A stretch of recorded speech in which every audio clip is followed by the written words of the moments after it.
welcome to EuropeHitchcockMovies.com. We are your hosts, Jeff and Diane, and this is movie number 22 from 1942, Saboteur. And, well, it's 1942 and the world is at war.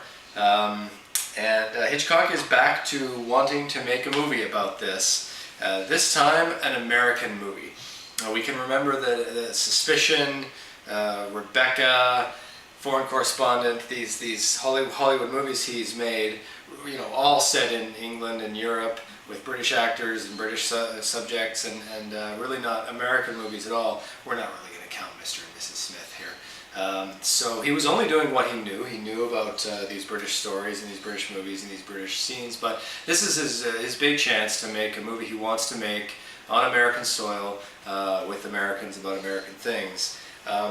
Which is good, which is exciting. This is the first of many real American films. He'll really hit his stride, of course. He'll fall in love with California, San Francisco, places like this, and we're really in for a treat. But this is the first one like that. So he had an idea about a film about fifth columnists and fifth columnists sabotaging the United States war effort. And it's worth reading up on what a fifth columnist is. Feel free to just pause this right now and go to Wikipedia and type in fifth columnist, because I didn't really know. I'd look it up and it reminded me that I used to know, but suffice it to say that it's an old term. It came from a long time ago. I forget exactly where, but sort of sabotage from within, from people. We got text, establishment wanting to use information and sabotage something from within, this fifth column. Look it up. This is about that. So yeah, we had David O. Selznick, knew about the project. Joan Harrison, Alfred Hitchcock's secretary, was put on the case to write this script for this movie because she was working for Selznick as well. Selznick pretty much just, once it got going, lost interest in it and sold the rights to Universal. Again, effectively loaning out Alfred Hitchcock to another studio. Probably, again, he just knew he wasn't going to be able to control this guy, wasn't really interested in the subject matter. And I think, if I'm not mistaken, at this point David O. Selznick was burning out. We're just starting to hear of him now, Gone with the Wind and Rebecca and all these things. But boy, as I alluded to when we were talking about Rebecca, he had been a man on a mission for a decade, and I forget the exact numbers, but something like 9 of his movies in a row were nominated for Best Picture. So he's one of these guys that works 23.5 hours a day, and I think at this point he was burning out, and good, because when he loans Hitchcock out to Universal, Universal just lets him be, and he does his own thing. Universal, the studio is not the Universal we know today necessarily. This was kind of a low budget studio at the time that did a lot of horror films, and it'll be interesting to see in tonight's movie if we can tell that this has not got the budget that Suspicion did or Foreign Correspondent did, because they had that had a huge budget.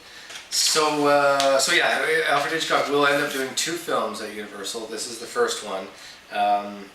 The timing of this is very interesting, because it's a movie released in 1942, but filming on Saboteur begun about 2 weeks after Pearl Harbor was bombed by the Japanese, effectively bringing the United States into World War II. Arguments over, you're in, and that's all there is to it. So it's very interesting to note that. Now not based on a book here, based on an idea, based on the 39 Steps actually. And this is the fun kind of moment, because this movie is called Saboteur. It's a little confusing because we remember the movie Sabotage. Now, Sabotage was based on the book Secret Agent. Secret Agent, the movie, was not based on the book Secret Agent. This is based on tonight's movie. Saboteur is pretty much a remake, an American remake of the 39 Steps. And if you remember the 39 Steps, we all love that one. Remember that one as you watch this one, because it's basically the same movie, which is really, really fun. It's just that this one has a World War II setting. It's really not very vague at all as to who the bad guys might be. Not this unknown European spy ring that we had in the 39 Steps. Isn't that a great movie? What are the 39 Steps? I love that movie. So, okay, but Joan Harrison really did write the screenplay on this one and gets full credit for it. But there are 2 more people who were involved, and one of them is interesting. Peter Viertel. Peter Viertel was a writer who did some movies, not a ton of movies. Screen wrote some movies, but he was actually good buddies with John Huston. Now, John Huston was the director who did all those great Humphrey Bogart movies, The Maltese Falcon, Key Largo. Treasure of the Sierra Madre, he's briefly in that movie too, is John Huston, and The African Queen. And just really quickly, Peter Viertel wrote a book called White Hunter, Black Heart, and it became a movie that Clint Eastwood did and stars in, where Clint Eastwood is being John Huston. Very, very interesting. It's a great movie. Check it out. It's based on Peter Viertel's experiences in Africa, where they filmed The African Queen with Humphrey Bogart, Katharine Hepburn. Lauren Bacall was there too because she was married to Humphrey Bogart, but she wasn't in the film. So anyways, that's who Peter Viertel is, and yeah, he's credited with a lot of this movie as well. And lastly, Dorothy Parker was brought in to write some bits of dialogue, and she was a very famous writer at the time. So, okay, so who's in this movie? Well, interesting. 3 relative unknowns. Unknown then, kind of unknown now. Our hero is Robert Cummings. He's playing Barry Kane. That's that. Patricia Martin, she plays our blonde leading lady. She was in Arsenic in Old Lace. She was the love interest with Cary Grant in that Cary Grant movie. That's funny. And lastly, Norman Lloyd is this one. He plays Frank Fry. Remember that name, Frank Fry. Norman Lloyd, you know who he is. I know him because he was the bad guy in that movie with Robin Williams, Seize the Day, Carpe Diem. What movie was that? I forget.